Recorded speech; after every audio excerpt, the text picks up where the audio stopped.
On Monday, August 11th, Donald Trump said that his administration is considering reclassifying cannabis from Schedule 1 to Schedule 3, which will have huge implications on the profitability of legal cannabis companies in the United States. I'm going to get into the specifics of that in a little bit, but since then, the marijuana or cannabis ETFs have gone up 50, 60, 70%. However, the strongest companies within those ETFs have lagged behind a little bit.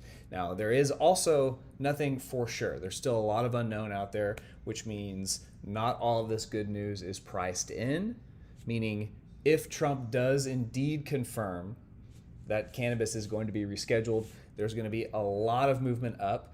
And specifically, there's a huge missed opportunity right now in the individual companies.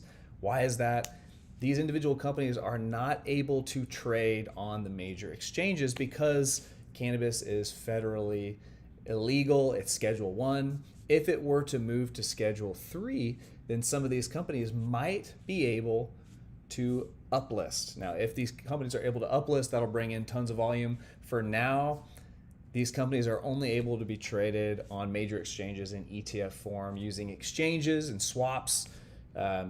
These ETFs are really only able to mimic the exposure. They're not able to directly hold the shares. So what does that mean for us? It means if these companies are able to uplist, we can expect to see massive gains in share price. So what I'm looking to do is capitalize on the best individual cannabis companies in the event that Schedule 3 goes through. Now, there is a lot of risk here, so I'm also looking to pick the companies that have the strongest balance sheet, the strongest financials. They look the most financially healthy. So limiting my downside risk is going to be a major consideration when I'm trying to pick between these top 3 cannabis companies.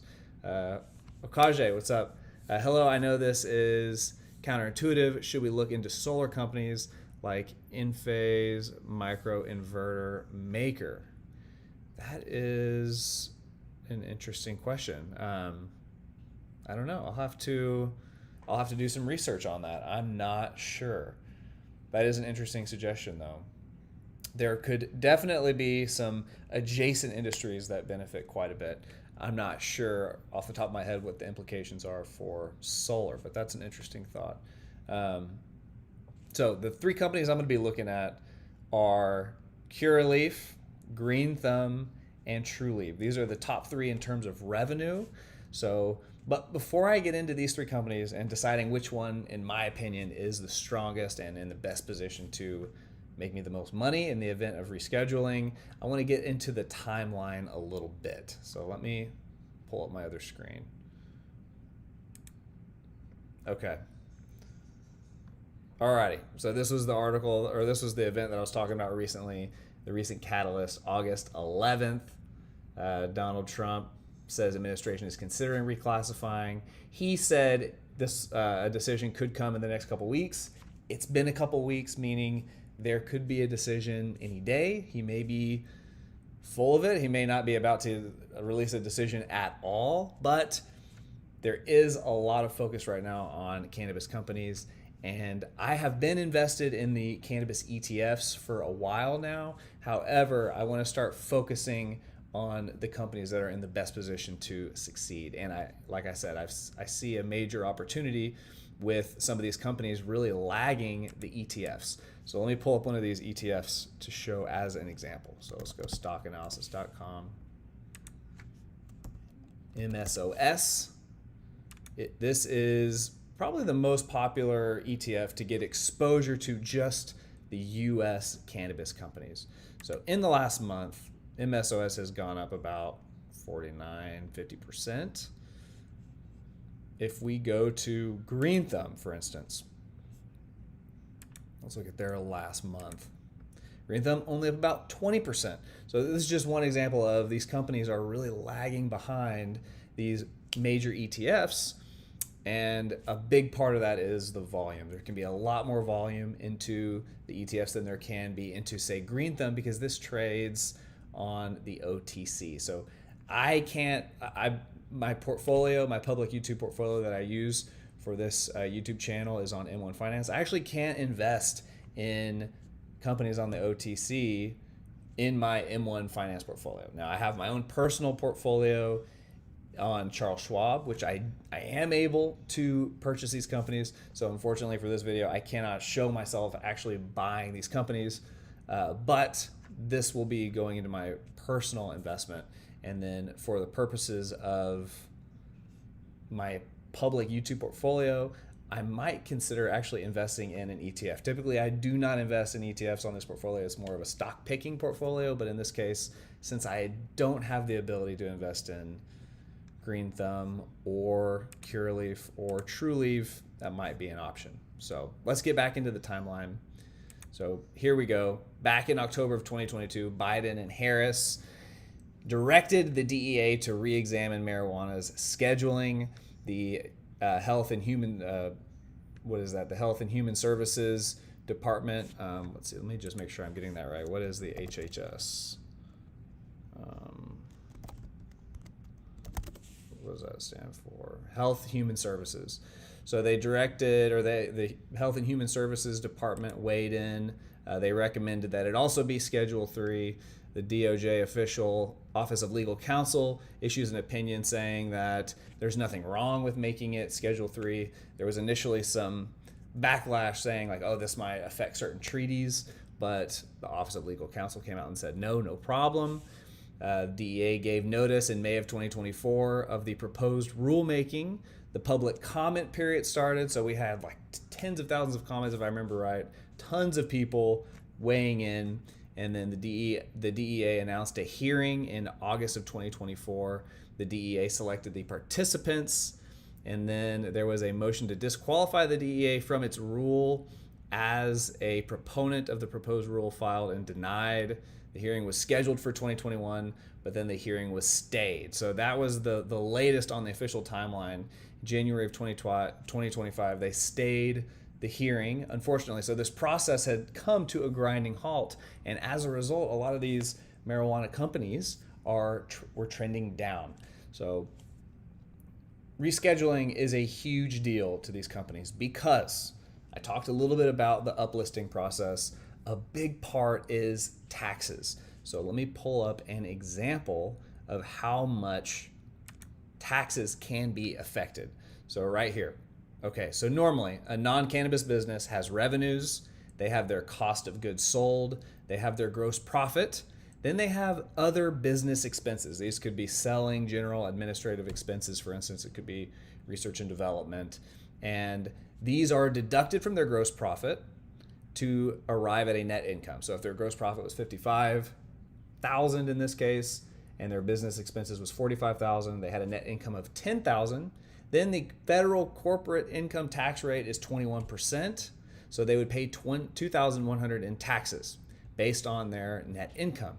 However, since cannabis is Schedule 1, companies are not allowed to deduct business expenses. They have to pay tax on their gross profit. So in this same case, instead of $2,100 in taxes, they're paying 21% of $55,000. So even though they had a net income of $10,000, they're having to pay $11,000 in taxes, meaning that they end up losing money. So their effective tax rate in this instance is 116% of their net profit. In this case, it's 21% of their of their net income.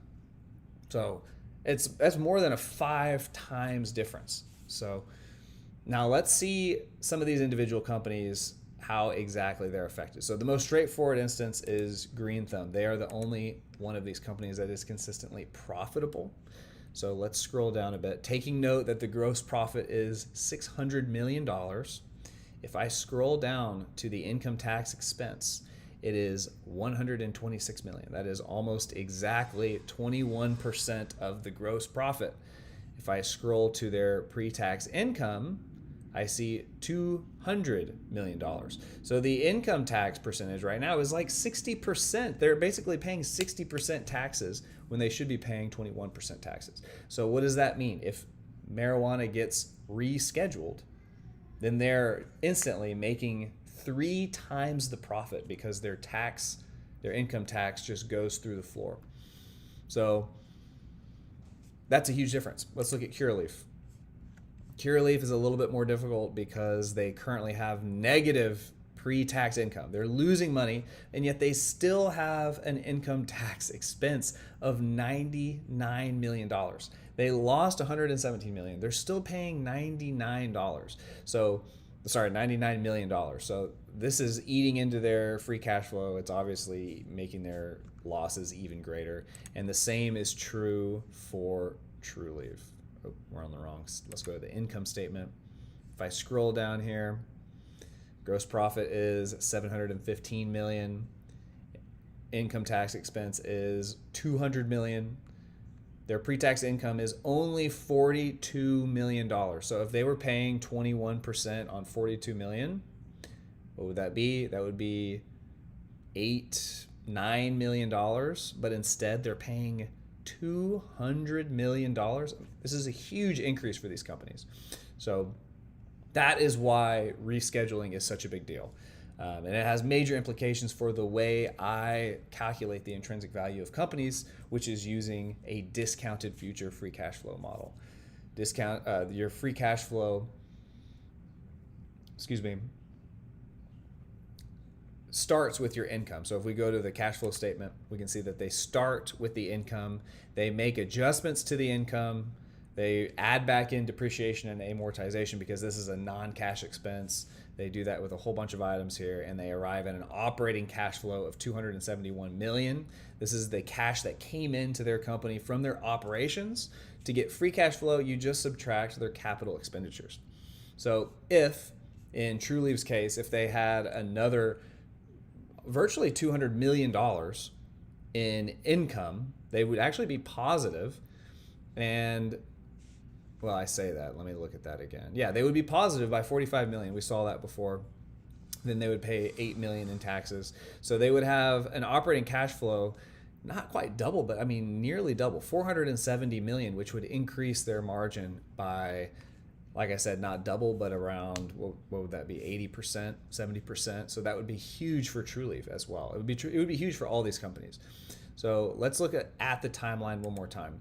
So first, August 11th, Trump comes out, says he's reclassifying. He's considering reclassifying. This is a big step because there was a couple of things that happened that made it look like maybe the Trump administration was going to go the opposite direction. So let's see here. So August 21st, President Trump's administration is actively reviewing a proposal to move cannabis from Schedule 1 to Schedule 3. That is more of the same. Let me go to my next tab here. This is a little bit more recent. President Donald Trump confirmed this week that his administration is actively reviewing the possibility of reclassifying marijuana as a less dangerous drug. That is awesome. Okay, September 3rd. On the heels of President Trump saying that he is considering an executive action on marijuana rescheduling, Representative Greg, I can't say his name, Republican from Florida, reintroduced his Marijuana 1 to 3 Act, which would legislatively reschedule marijuana. So it doesn't have to come from the executive branch. It could also come from Congress. So he's tried this. This particular representative has brought forth this motion in the past. It has made it through the House, if I remember correctly, but it's never made it through the Senate. So we've got some legislation being pushed forward. Unfortunately, there were also 9 U.S. lawmakers that urged Trump to reject the cannabis rescheduling. So it's getting pushed on from both sides. So we have one Republican bringing forth some legislation to make it happen in the congressional branch. We've got 9 Republican House lawmakers that are pushing him not to do it, to kill the rescheduling proposal. And then there was another article where there were 40 Democratic lawmakers that were pushing to have it rescheduled as well. So, and I seem to have lost that article, but so there's a bunch of action on both sides. Now, the way that I calculate the intrinsic value of companies, I use the discounted future free cash flow model. That's what we're going to be using today. In my portfolio, I have had really strong performance with this method. Pull this up here. So here's my portfolio year to date compared to popular benchmarks. So automatically it compares it to the Vanguard Total World and the iShares Core Growth allocation. But let's compare to the S&P 500. Where is the... Here we go. Let's compare to SPY. So I have a lot of faith for this method. It has worked incredibly well since I've started this YouTube portfolio. Currently, I'm up 22% year to date, whereas the S&P 500 is only up 10%. So doubling the performance of the S&P 500. Now, this is still a relatively short-term look. You know, my portfolio is a long-term portfolio, so it's going to be a lot more telling to look back at this in a couple years and see how we've done. But at least we are off to a good start with this method. So first things first, let's look at these three different companies. So in terms of revenue, Curaleaf is in first place, $1,343 million, $1.343 billion. Trulieve, close second, $1.18 billion, and Green Thumb, very close behind Trulieve, 1.137. So the first thing that I want to look at with these companies is their financial health.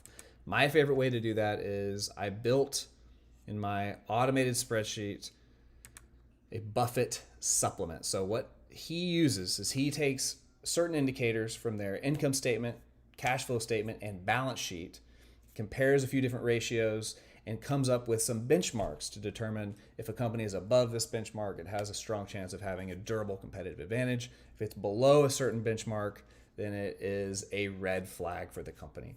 Now, in Warren Buffett's case, he's got a team of analysts where if a company has a red flag, then they just look a little bit deeper to see, is this actually a problem, or is it just, just a red flag? For me, I tend to avoid companies that have a lot of red flags because I don't have infinite time to research companies. So with that in mind, the first company we're looking at is Curaleaf. It's just the first one I have on here. So they've got strong gross margin. They've got average selling, general, and administrative costs. They have no R&D, but they have a huge interest payment as a percentage of their operating income, and they are currently having a negative profit margin. Now, the profit margin gets helped out quite a bit in the event of Schedule 3, but if Schedule 3 does not go through, then that is a major problem. So this is really the biggest red flag to me, is this interest expense as a percentage of operating income. So we're already in a risky industry. It's a risky company. And then on top of that, they have really high debt payments. So let's go to Curaleaf really quick and we're looking at the income statement. So right here, interest expense is $100 million. Their operating income, this is after you factor in their cost of revenue, you've got your gross profit. Then they back out their selling, general, administrative expenses, their total, and then something else goes into this total operating expenses, but they only have $20 million left in fiscal year 2024, and then they have to go and spend $100 million on interest. And that's not even making progress on their loans. This is just paying the interest. That's a huge red flag. When I go to their balance sheet, we can see that their total debt is $1 billion. They currently earn, their operating cash flow is only, looks like it hovers between 70 and $20 million. So that's a huge amount of debt. Whenever they have big debt payments coming through, it's going to be a huge burden on them to pay off those their debt payments as they mature, on top of their interest payments. And so what ends up happening is they issue even more debt, which increases their interest payment, and two, they have to issue more shares of stock, which dilutes current shareholders. And we can see this happening right here. So if we look at, this is 2020. In 2020, they had 557 million shares. This was diluted 20% from the previous year. Then they diluted another 25%, and then they've been somewhat steady since then. But you see share dilution, you see additional debt being issued, which just it's a snowball effect on the company. Not good. So that is a really big red flag to me. And once again, I can see that their long-term debt divided by their profit is quite large. If we look at some of these graphs, their profit kind of bounces around, their earnings per share bounces around. Their inventories have actually been dropping, which is a red flag, and their profit has been trending down lately. Their retained earnings is trending down, and their debt, the long-term trend is up, but it has been trending down slightly over the last few years. But so has their cash reserves. Their goodwill has been strong, but once again, we see their CapEx as a percentage of their earnings is very bad. Their depreciation is bad. They do have plenty of liquidity in the short term, but the red flags are just mounting for this company. It seems, at least for now, to be too many red flags for me to mess with. So the next one I want to do a quick check on is TrueLeaf, TCNNF. Let's type this one in. Okay. Let's go to my Buffett supplement. So we've got, once again, high interest expense as a percentage of operating income. Profit margin is low.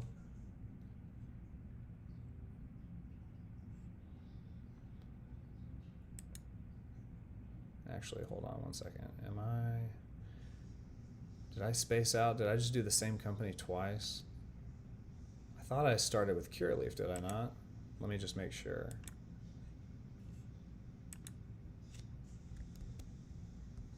I did, okay.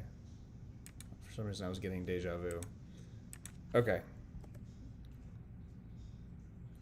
And we're back. Profit margin is negative, but that will be helped out in the event of rescheduling.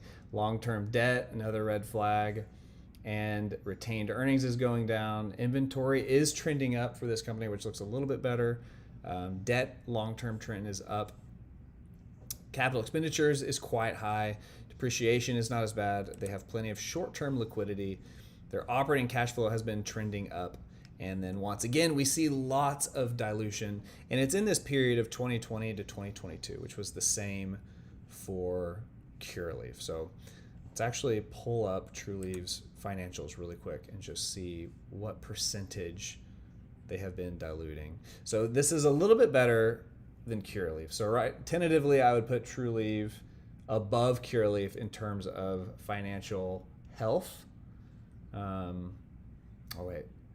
Hold on, I was looking at it wrong. Their dilution is actually worse because they've diluted by 24 and 28% more recently. So they've had fewer recent years with very low dilution. But I would still put TrueLeaf above CureLeaf so far because their interest expense is smaller, which I think it makes a big difference for me. We can see in this case it's $62 million instead of $100 million. They've been chipping away at their debt a little bit more. However, and they actually have positive pre-tax income in the most recent fiscal year. So that is a good sign. The last company that I'm looking at of the big three is Green Thumb. So we'll put this in really quick.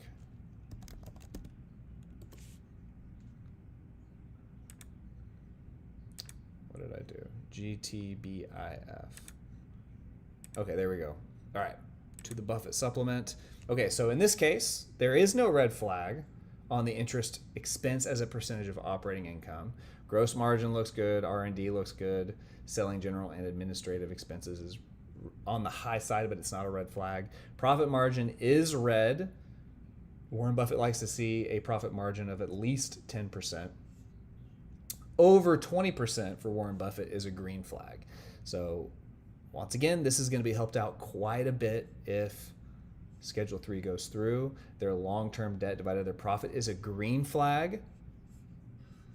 Like to see that. Their retained earnings has been going up every year for the last 5 years. Their inventories are going up with their profits, which is a really good sign.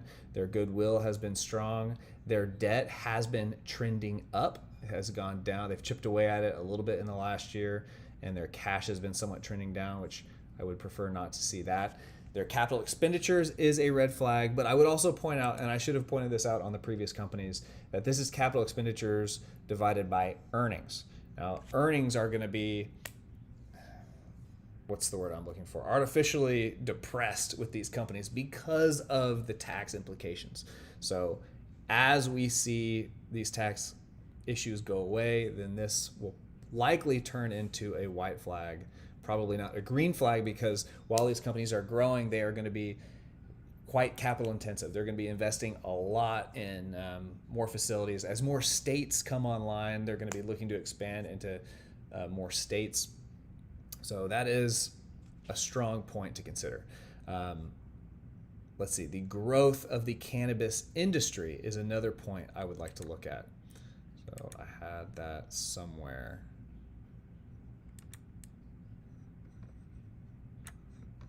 Let's see, where did I have that?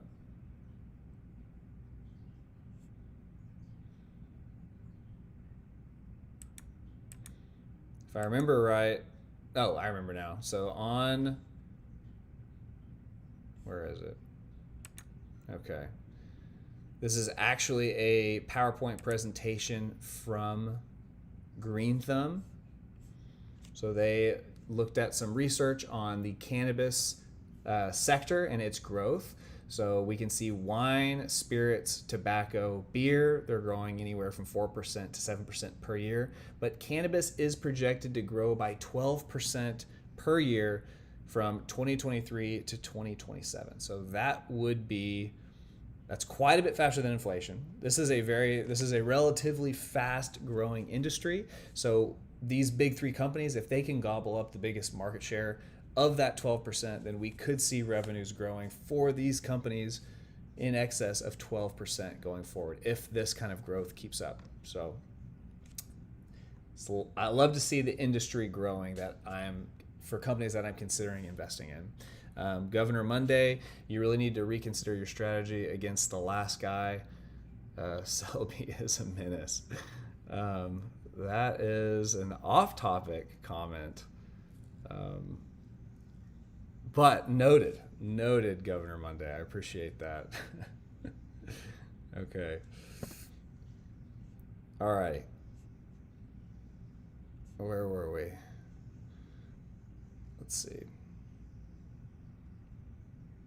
Okay, so the next step is I want to look at some of the free cash flow projections for the individual companies. So first, let's look at Curaleaf. Now, Curaleaf, in my opinion, right now is least likely for me to invest in because of the financial health. But I think it's always important to just be aware of, what do the free cash flow projections, where do they point me? So Curaleaf is CURLF. Let's see, CURLF. Okay, so in the past 5 years, they have had a negative 7.65 free cash flow margin. I did some quick math over here. If cannabis is rescheduled with the additional profits from not having to pay so much in taxes, then their free cash flow margin would go up to 10%. That's factoring in a 21% corporate tax rate. So up to 10%, that means I need to increase this number by about 10.7, oops, not 19, 10.7%. So going forward, 17.7. Having trouble mathing. Okay. With that assumption in place, Curaleaf is still, they're roughly fairly valued if that assumption is true. Now, my other assumption is that they grow their revenue every year for the next 5 years at 5%. For years 6 through 10, they grow at 5%, and then a perpetual growth rate of 3%. That puts my projection right here, putting their fair share price around $3. Their current share price is 2.7. So this is actually rounding up. So let me adjust that. Normally, I'm not investing in companies that are priced so low. Okay, 2.64. So that is a 4% downside. So with some added profitability and a modest 5% growth rate, Curaleaf is roughly fair priced. Now, of my three companies, I'll go ahead and show the math on all three. So with the added profitability for Trulieve, and this is taking their most recent year. So if they paid taxes at the 21% rate, then their free cash flow margin would be 25%. For Green Thumb, it would be 17.5%.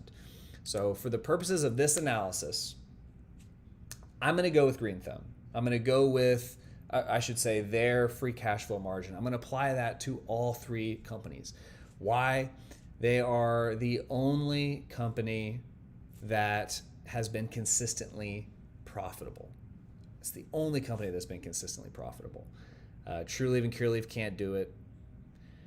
So, and I find it difficult to reliably calculate their income tax if they are not profitable, because there are some other factors that could affect their income tax expense. They can apply net operating losses from previous years.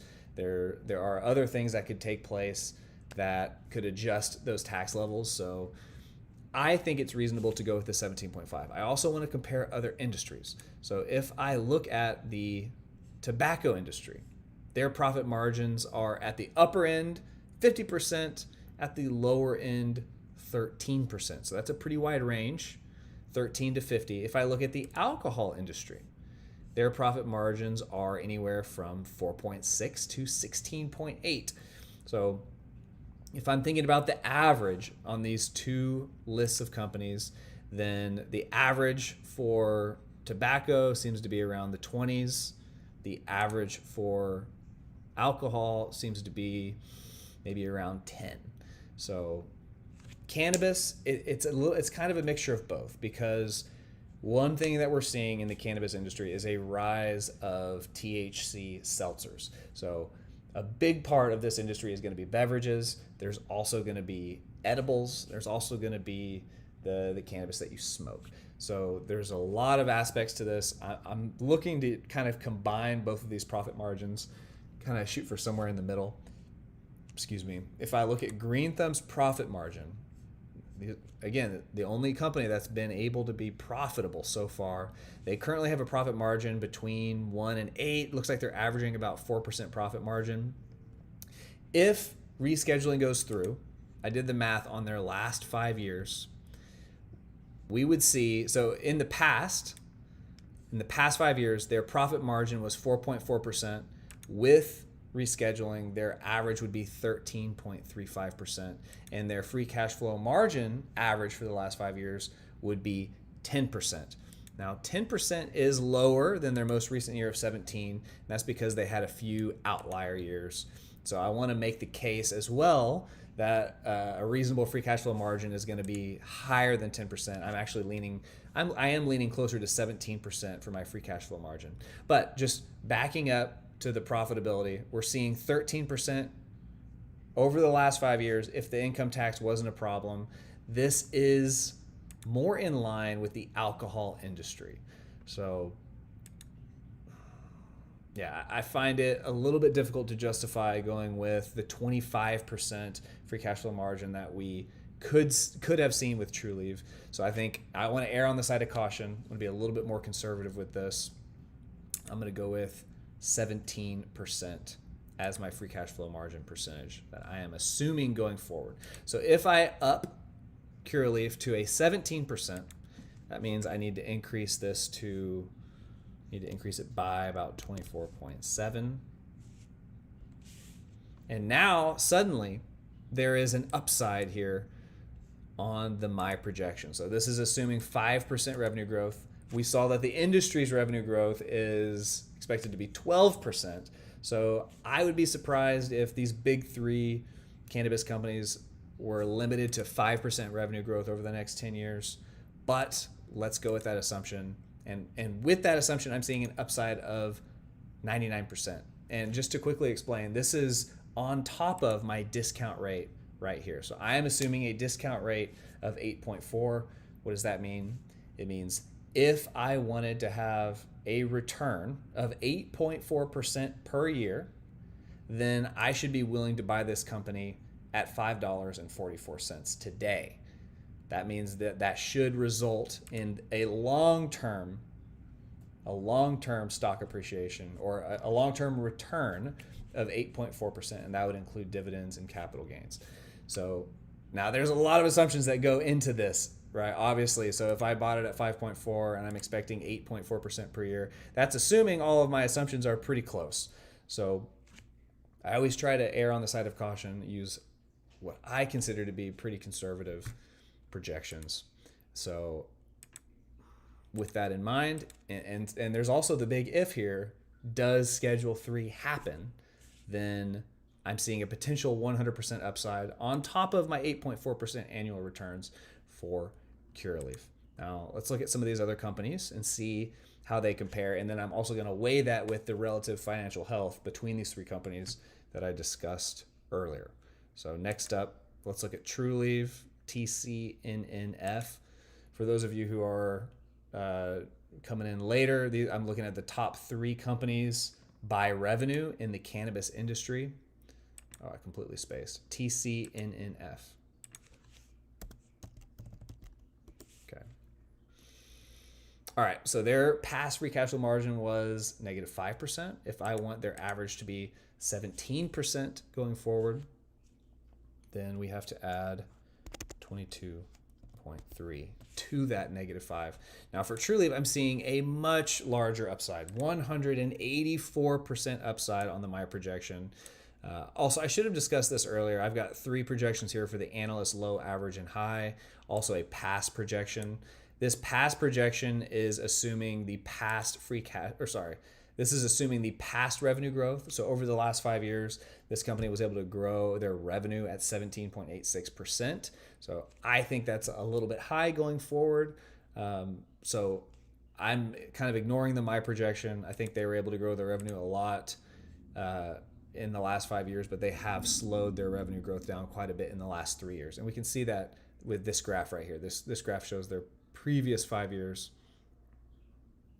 Andros with the $5 super chat here. In Texas, we have seen rollbacks of favorable marijuana legislation. What is the likelihood of rescheduling? Great question. You must be newer to the stream, Andros. At the beginning of the stream, we talked about some recent statements by Donald Trump. So let me just quickly revisit that. Okay. Trump says administration is considering reclassifying marijuana. So let's see. Speaking to reporters at the White House briefing room, Trump said a decision could come within the next couple of weeks. He made this statement, and actually I'm glad you brought this up because I forgot to bring this up earlier in the stream. He made this statement after getting lobbied by Trulieve. Trulieve CEO, I believe, and some of the Trulieve, top people talked to Trump. Just after that interview, or just whatever you want to call that, Trump came out with this statement. So the correlation between the two events looks good.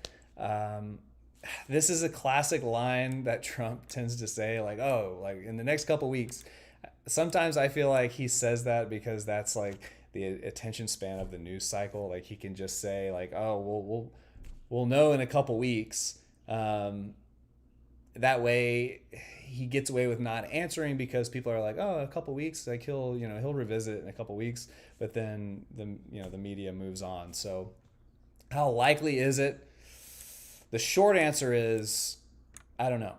I don't know how likely it is, but the way I approach that is I want to invest in a company that gives me the upside exposure while simultaneously limiting the downside risk. So that's why I'm looking at these big three U.S. marijuana companies. Which one is the strongest financially? Which one stands on its own without this rescheduling? And which one benefits the most if it comes through?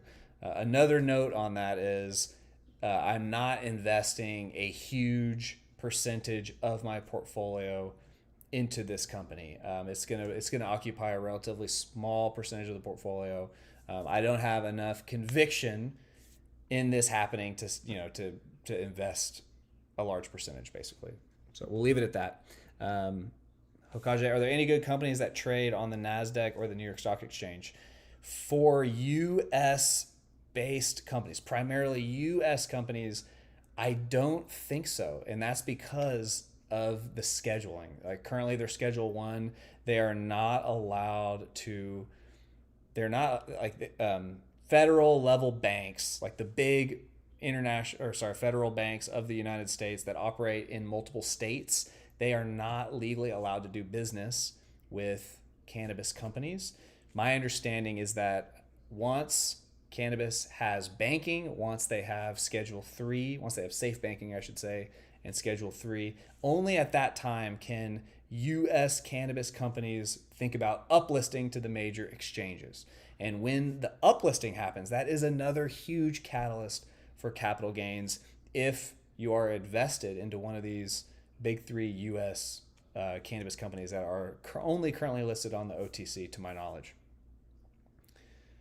As far as if you did want exposure and you could only invest in NASDAQ, New York Stock Exchange companies, then you could look into some of the ETFs like MSOS. That would be probably my recommendation, MSOS, or MJ is another one.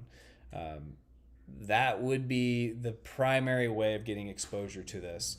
I talked a little bit earlier, though, that these ETFs have jumped up in price a lot more than the individual companies. And I think that's because of the volume, the trading volume that we see with the major exchanges. Because these individual companies are on the OTC, they don't get like the crazy increase in volume, so their prices have not gone up as much. So I hope I answered y'all's questions. Okay, where were we? Back to the spreadsheet.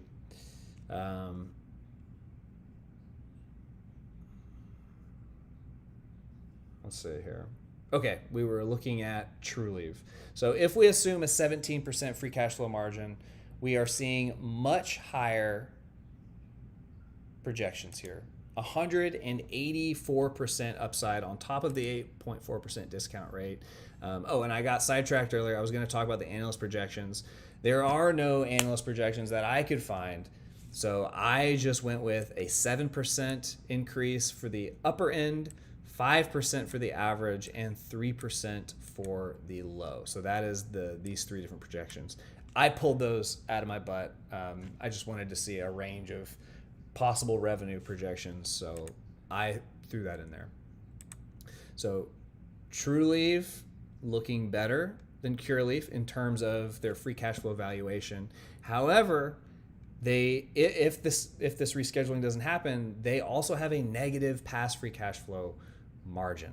Now, their most recent free cash flow margin was positive. So right here, most recently, they had a 12% free cash flow margin. So if I give them at least credit for a positive free cash flow margin, that means I would increase by 17% here. Then we are seeing an 86% upside. So that actually looks pretty strong. If they're able to just maintain their current levels of free cash flow profitability, then they are quite undervalued, which that does look pretty compelling. How likely is that going forward? It's hard to say. If they in the past their free cash flow margin was quite negative, that's because they were spending a lot of money on their capital expenditures. They were trying to expand a lot. So if they try to expand going forward, that could be an issue. If they have to pay off a lot of debt, that could also be an issue. So those red flags could hurt their profitability in the future. So that is one reason why I am currently leaning towards Green Thumb, just because they don't have any serious red flags. The red flags that they do have go away with rescheduling, whereas these other two companies, their debt remains a problem. So now let's look at Green Thumb, GTBIF. Oops. Okay, so Green Thumb actually has positive past free cash flow margin over the past 5 years. Their most recent free cash flow margin was 8%. So let's start with that. If we give them credit for 8% free cash flow margin, then they are currently about fairly valued, slightly under. So in terms of their current profitability, they look worse than Trulieve in terms of their free cash flow projection. However, if I give them credit for the 17% free cash flow margin that they would have if rescheduling happens, then I'm seeing a 111% upside for Green Thumb. So to kind of give a recap here on these three companies, Cureleaf, Trulieve, and Green Thumb.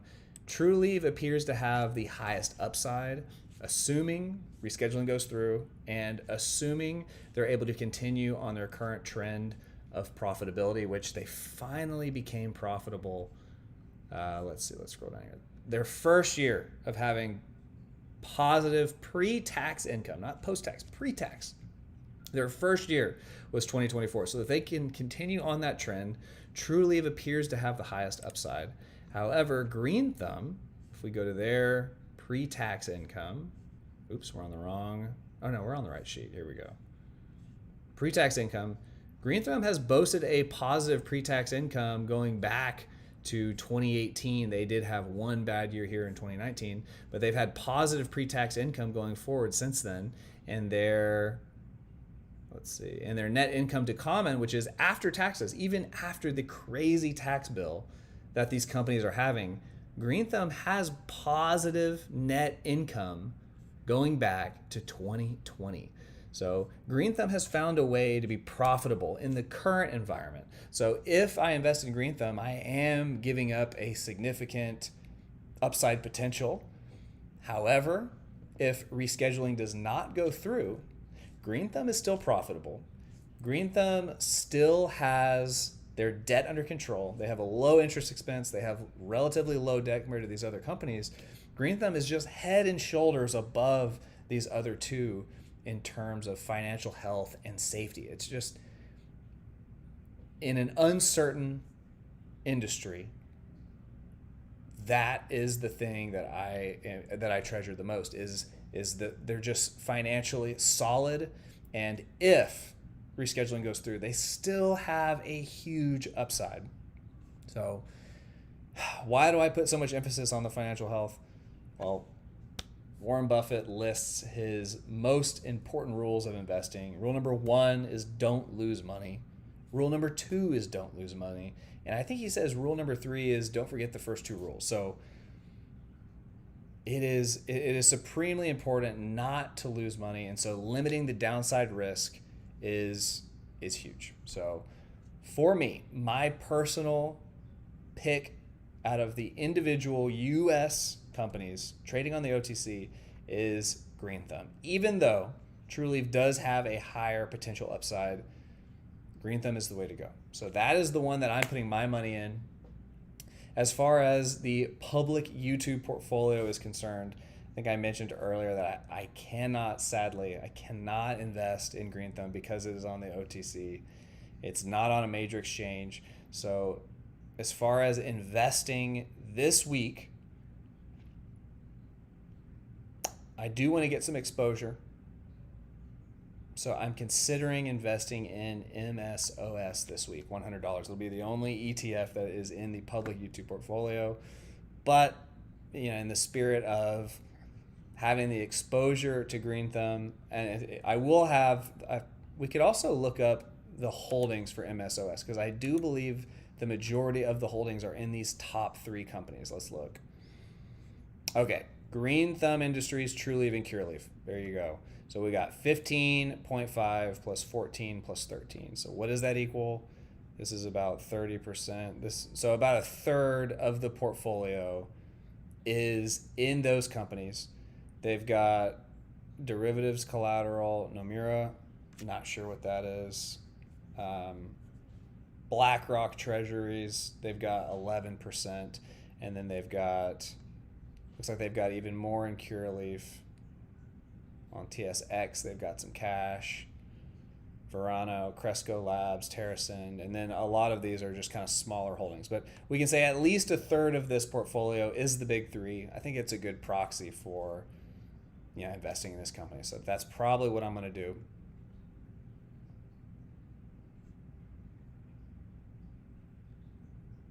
Anyway, at this point, if anybody in the stream has a particular company that they want me to look at, if that they're curious seeing my analysis using the discounted future free cash flow spreadsheet, using that calculation, hit me up in chat. I'm definitely down to look at some companies that people are interested in.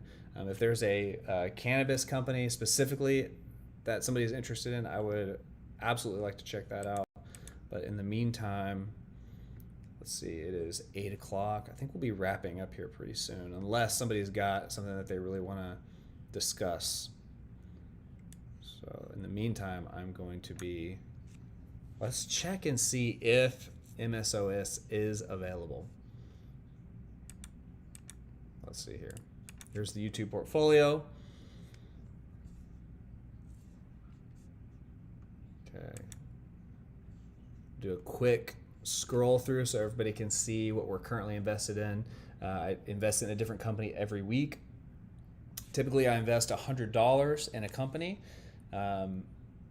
Most of the companies that we've invested in have done quite well. There are a few hiding down here at the bottom that have lost some money.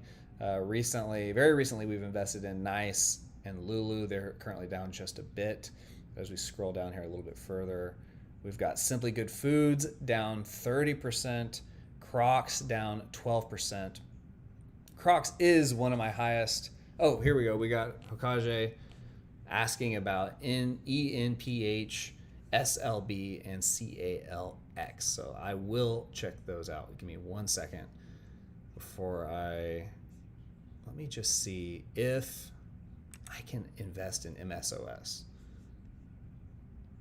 We want to add a slice. Is it available?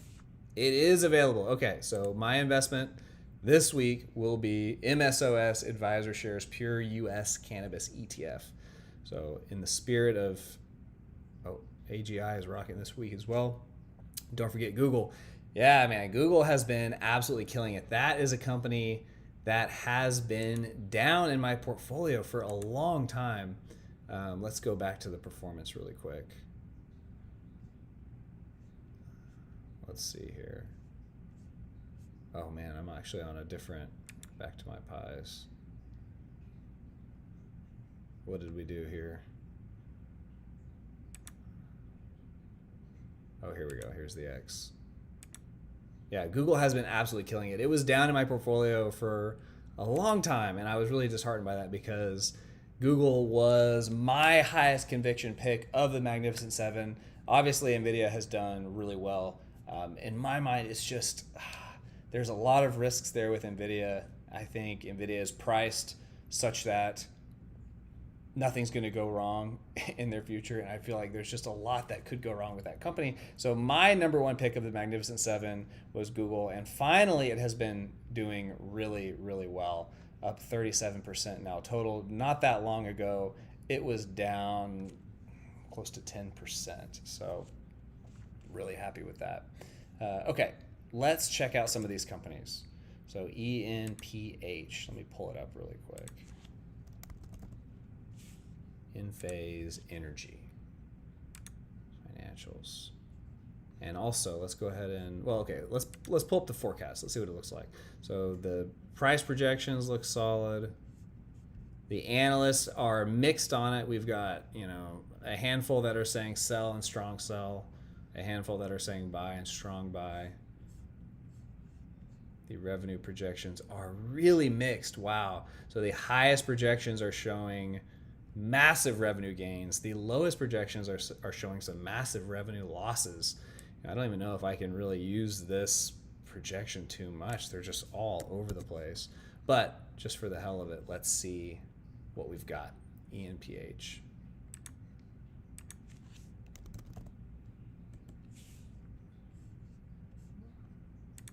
We'll throw in these. Okay. Oh yeah, we need to get rid of that. So far, yeah, and as expected, we're seeing 800% on one side, down 50% on the other side. But hold on 1 second. Let's see. Okay, so I'm going to use this adjusted free cash flow margin, which takes account for stock compensation. It gives a little bit of credit back for R&D and CapEx. So we're going to go with 20% as my free cash flow margin. So that means I'm docking them by 7.7. With that in mind, we're seeing an average. So if the average analyst is correct, then there is a 23% upside. And the average analyst is, pretty measured here. 12, 15. The average analyst is a little bit all over the place as well. Let's say instead of using the average, let's throw 7 in there for the next 5 years. So with my projection, looking at a 30% upside with this company, which is a solid upside. What about our Buffett supplement? Okay, so they have high R&D costs, which is a red flag. Their profit margin has dipped in 2024, which is a red flag, but it has historically been pretty solid. Long-term debt divided by profit. So they do have a lot of debt. However, their profit dipped recently, so it's making this number look worse than it normally is. Something to keep in mind there. For the most part, it looks like green flags. Yeah, even though their long-term debt divided by profit is a red flag, their interest expense as a percentage of operating income is a green flag. So I would say not really too much in the way of red flags to look at here. They actually have more cash than they have debt. So I would say their debt does not appear to be a problem. So their shares outstanding have actually been dropping the last few years. So looks like they're buying back shares, which I like to see. So, the lack of red flags and a solid upside if they just get 7% revenue growth and maintain their current profitability. I mean, I would say this is a pretty compelling company. This ENPH definitely worthy of a deep dive. I'd have to do some more research into this company to give a definitive answer. But yeah, I would say at first glance, this is typically what I do just as a first glance, and looks pretty solid. Looks pretty solid as a first glance. Next, let's look at SLB. Okay.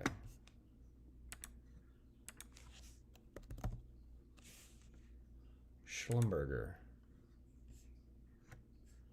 Solid price projections. Analysts like it overall. Always good to see. Revenue projections are a lot more narrow than the previous company. But we do, green on the top, red on the bottom. I do prefer to see consensus with the analysts in terms of all green ideally, but let's see. Let's throw it in there and see what we're looking like.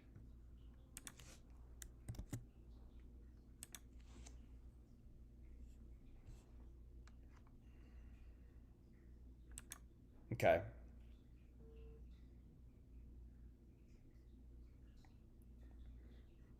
Oh, and let's also adjust the past free cash flow margin.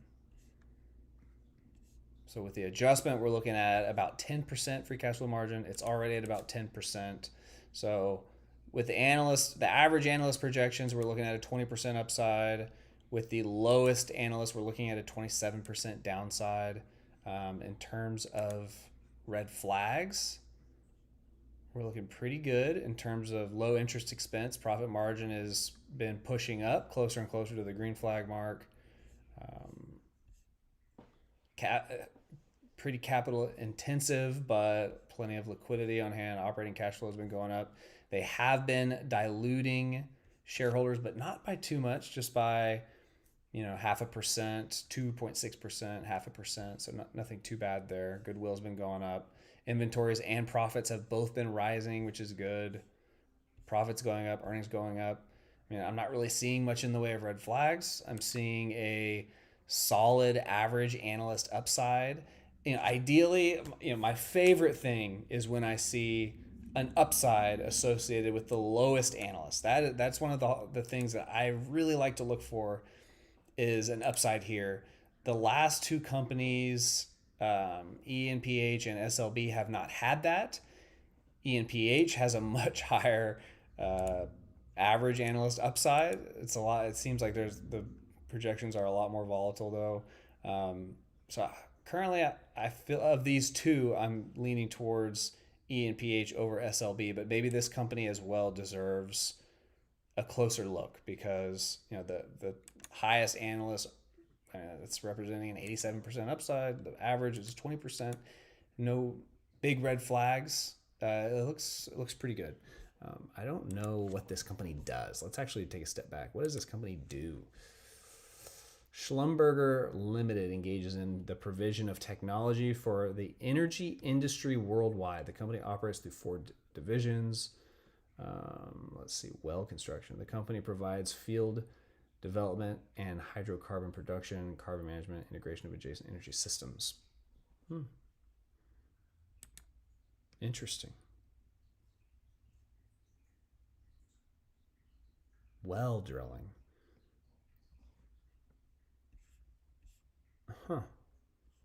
It's interesting. I'll have to look into it a little bit further. Schlumberger. Next up, CLX. Cloud and software platform systems and services in the United States. Okay. Forecasting. Reasonable forecast. The analysts seem to like it. There's a lot fewer analysts, though, than the previous companies. And there's not much in the way of revenue projections, but all the revenue projections look really good. So now, that being said, I do want to point out it is important to remember that there's not a ton of analysts weighing in on this. So in that case, it might be worth it to look and see what are the actual analyst ratings and what firms are they representing. So like JP Morgan, they weighed in July 17th, 2025. Their rating is a hold. They put the price at 52, their price target. So JP Morgan is showing a downside here, but let's put these in. I did copy it, right? Yeah, okay. And then since they're only giving me 3 years, I'll just continue the trend with 15 and 10 and 5. Why not? Okay, with that in mind, there are massive upsides with this company.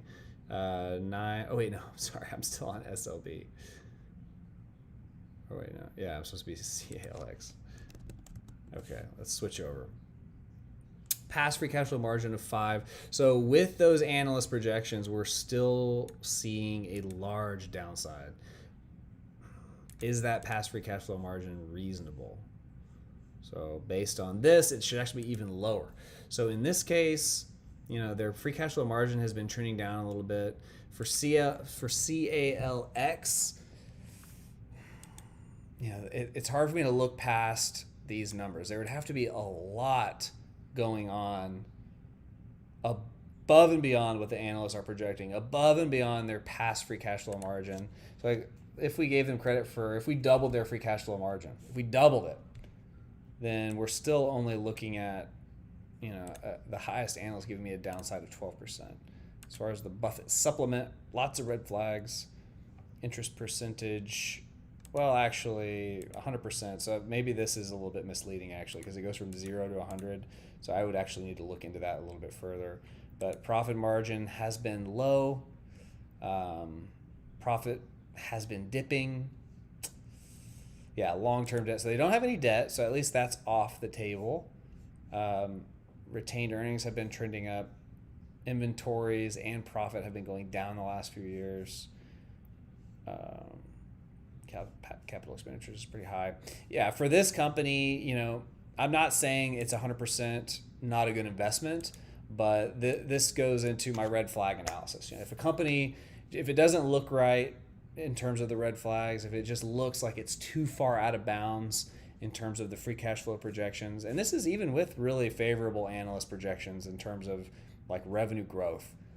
I'm giving them a lot of credit for more profitability that they don't have. If they triple it, now we're starting to see a little bit of an upside. So yeah, with this company, it's just not looking good enough initially. This would be one where I wouldn't look further personally. Now that could, if I did a deep dive into this company. I spent hours looking. Maybe there's a chance I could find something that would make me want to invest, but my investing style, this is one that I would move on from. And then you also mentioned AGI. So yeah, to summarize those three from Hokage, ENPH, SLB, CALX, I think you put them in order of how I would prioritize looking into those companies. I think ENPH looks pretty solid in terms of upside potential. There's a lot of volatility though with the analyst projections. So it would take some research for me to start to feel a little bit confident about what a good revenue projection looks like. I would want to look at the company forward revenue guidance. I would try to find something that indicates I might look at their past revenue guidance and see were they spot on in the past? Did they do a good job projecting in the past? And that would make me more confident about their projections now. So I would definitely need some more look into some of these companies, but no problem, Hokage. I hope I answered your questions there, and thanks everybody for tuning in. That's all I got for today. Next time, if y'all come with some other companies that you want me to check out, I would love it. I'd look forward to looking into those, and I'll see y'all next time. Cheers.